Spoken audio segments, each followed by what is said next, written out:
세상에 이로운 법지식 세이버. 안녕하세요. 임지연 변호사입니다. 얼마 전 추석 연휴가 있었는데요. 다들 추석 선물 많이 받으셨나요? 명절 연휴가 끝나면 유독 홍삼, 비타민 같은 건강기능식품들이 중고거래 사이트에 올라오는 것을 보셨을 것 같은데요. 사실 이런 건강기능식품들은 중고거래를 하면 안 되는 물건이라는 사실 알고 계신가요? 오늘은 중고거래를 하면 안 되는 물건들에 대해서 알아보려고 합니다. 들어가기 전에 구독과 좋아요, 알림 설정 부탁드립니다. 먼저 대표적인 중고거래 불가 품목은 바로 건강기능식품입니다. 홍삼, 유산균, 비타민 등은 바로 이런 건강기능식품으로 분류가 되는데요. 이런 물건들은 건강기능식품에 관한 법률에 따라서 판매업 신고를 한 영업자만이 판매를 할 수가 있습니다. 이와 같은 규정을 대수롭지 않게 생각하고 중고거래를 하다가 적발될 경우에는 최대 5년 이하의 징역 또는 5천만 원 이하의 벌금이 부과될 수도 있습니다. 다음으로 주의하셔야 하는 물건은 바로 의약품입니다. 약사법 제44조 제1항은 약국 개설자가 아니면 의약품을 판매하거나 판매할 목적으로 취득할 수 없다라고 규정을 하고 있는데요.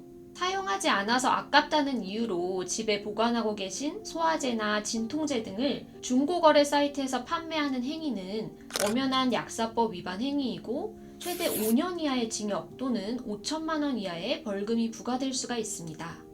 의료용 안마기, 체온계 등 가정에서 사용하는 의료기기의 종류들 참 다양한데요.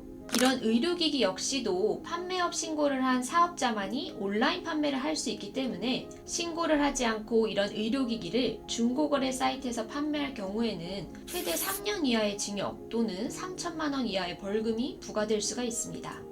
그런데 많은 분들이 잘 모르시는 게 도수가 있는 안경이나 렌즈 등도 바로 의료기기로 분류된다는 사실인데요. 도수가 있는 안경이나 렌즈는 의료기기로서 신고를 하지 않고 판매해선 안 될 뿐만 아니라 의료기사법에 따라서 누구라도 인터넷을 통해서 판매해서는 안 되는 물건으로 규정이 되어 있습니다. 우리가 그간 온라인으로는 도수가 있는 안경이나 렌즈를 주문할 수 없었던 이유입니다. 다들 화장품을 구매할 때 소분된 샘플을 받아보신 경험 있으시죠? 이 샘플들을 모아서 중고거래 사이트에 올려야지 라고 생각하시는 분들도 간혹 있으실 것 같은데요. 이렇게 홍보, 판매 촉진용으로 제조된 화장품 역시도 판매가 금지되는 물건입니다. 화장품법에 그 내용이 규정이 되어 있는데요. 위반 시에는 1년 이하의 징역 또는 1천만 원 이하의 벌금이 부과될 수 있으니 주의를 하셔야겠습니다. 다음은 종량제 봉투인데요.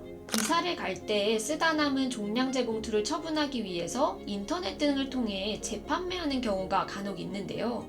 이는 지자체와 대행 계약을 체결하지 않고 종량제 봉투를 유통한 사례에 해당하기 때문에 5년 이하의 징역이나 5천만 원 이하의 벌금에 처해질 수 있는 폐기물관리법 위반 사항입니다.